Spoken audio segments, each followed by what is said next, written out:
Hey everyone, Buzz Berline with Kingfisher Kayak Adventures and Team NuCanoe.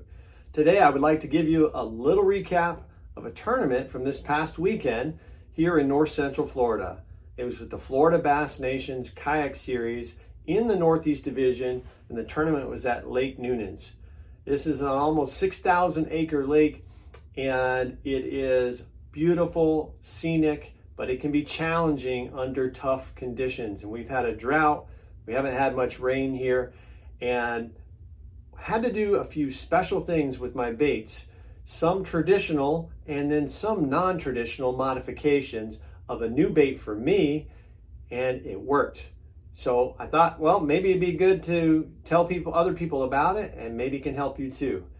So I hope you'll subscribe. I hope you'll give it a big thumbs up and leave a comment when you're done. Let me know how your fishing is doing, and if you like these tips, let me know if they work for you too. So stay tuned. For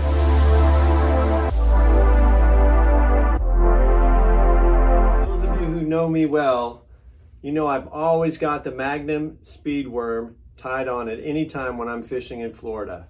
It's a very versatile bait. You can fish on top, middle of the column, or on the bottom. And I want to tell you about how I rigged this one up. So I have this on a Gamakatsu 4/0 hook.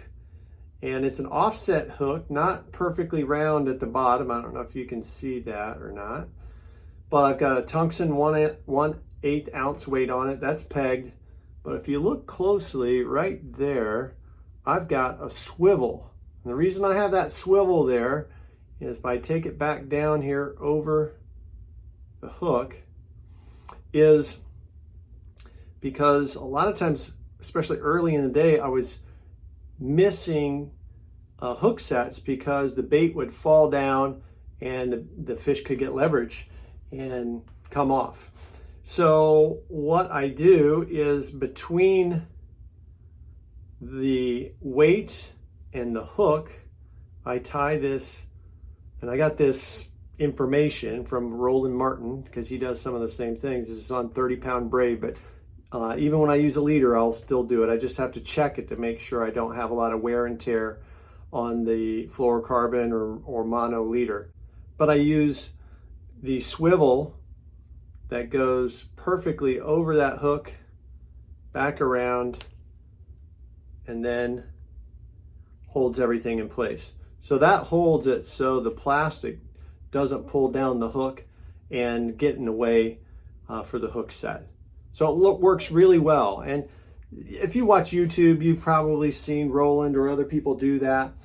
But one thing I always had trouble finding out was what size swivel to use, the barrel swivel.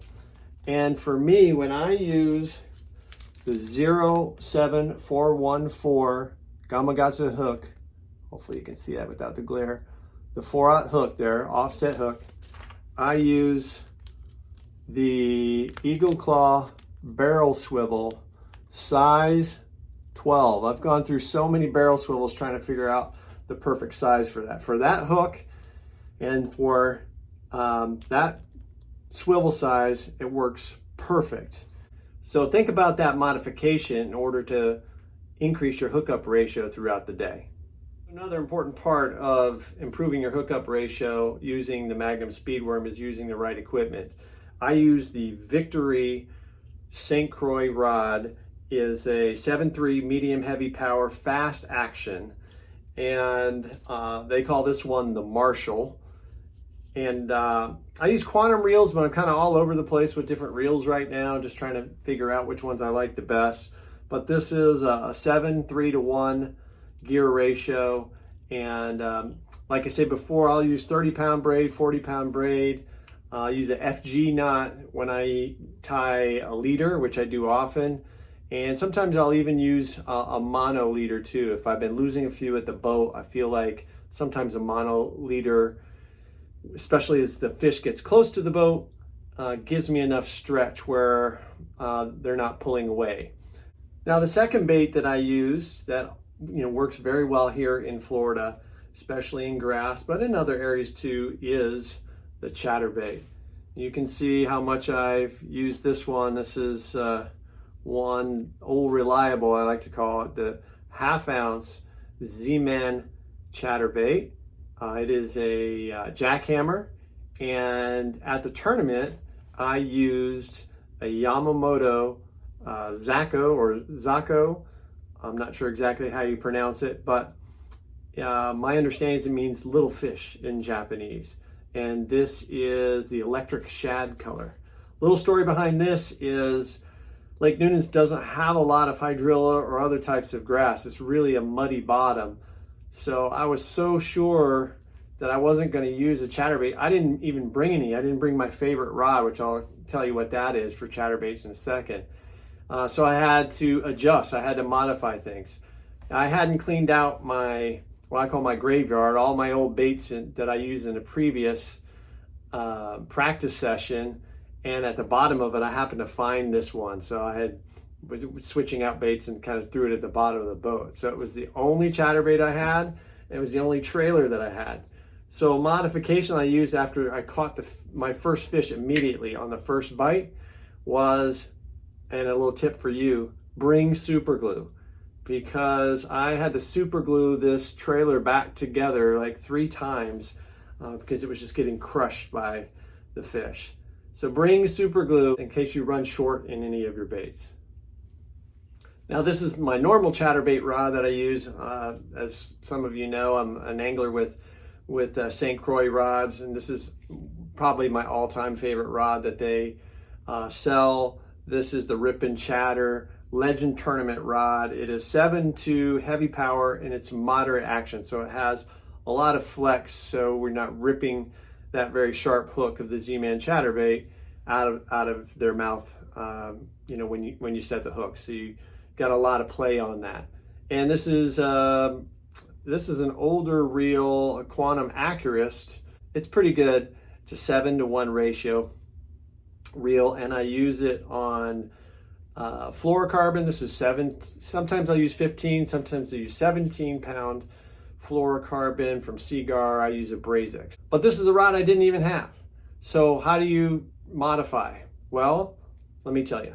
Sometimes when you're on the fly, you have to use what you have, and that's what's special about kayak fishing. You have to use your ingenuity sometimes, because you can't have 18 to 25 rods and reels on the deck. So I was attempting to use a swim jig out there, didn't have very much luck, but this was my jigs and baits rod. This is a Mojo Bass St. Croix rod, a 7-to-1 medium heavy power with a fast action. But what was most important to me was a line. It was basically the same line that I used. I had to make sure that the fish, when they bit, that they really had it. So I didn't rip it out of their mouth or have any issues there. But this is the exact one I used. This is a Lew's reel. It's a Speed Spool LFS, and this is a 6 to 8-to-1. So sometimes you just got to think on your feet, and that's what's really special. Something I really love about kayak fishing is can you use your ingenuity with the limitations that you have in order to produce fish. And finally, the bait that I wasn't sure was really going to work, but I thought, well, let's just be creative and experimental, was the Senko. Recently, I started researching the Yamamoto new bait called the Slinko. I think I've got the container here, right here. And I had a packet full. You can see I used a few of them while I was there. And normally I might flip with this bait or work it really slow on the bottom. And instead what I did is I Texas rigged the bait with the same hook that I had for the Zoom Speed Worm. And I added, as you can see, a screw-in Colorado blade. I put it so you can see it. It's moving. It's making me dizzy. As it moves, it gives a little bit of thump. So the bite started to die off in the afternoon a little bit with my speed worm bite, or they were just seeing it so much. I really wasn't catching much with the attempt for a spinner bait. So I still knew that it was a reaction bait situation out there, but I had to present it differently. This was, I think, a little bit different, and it worked. I got bites pretty quickly after I tried it. One thing I want to show you, again, this is a 5.5-inch Slinko black and blue by Yamamoto, and it floats. It is a floater bait. So A little demonstration here. See if I can pull it back. What I liked about it is if I stopped it, kind of tough to see with all the glare in here, I apologize for that. But if I stopped it, it would stop, float up, and still, you know, kind of move around, hopefully right in the fish's face, and they would grab it. But then I could rip it through, and I would still get a little bit of thump as the bait was going by them. That was something that maybe a lot of people don't try. Change it up, modify it a little bit. So, you know, I'm using something slightly different than what everybody else was. So I hope this helped. Maybe you heard a little bit different than other people that have talked about some of these tips, or maybe you heard something all brand new. But I do hope that you give this a thumbs up and it brought some value to you. And please subscribe. It encourages me to do more videos for you. And I really appreciate your time. I know you can watch a lot of videos out there, but I'm glad you stayed right here at Kingfisher Kayak Adventures. See you soon. Good luck on the water.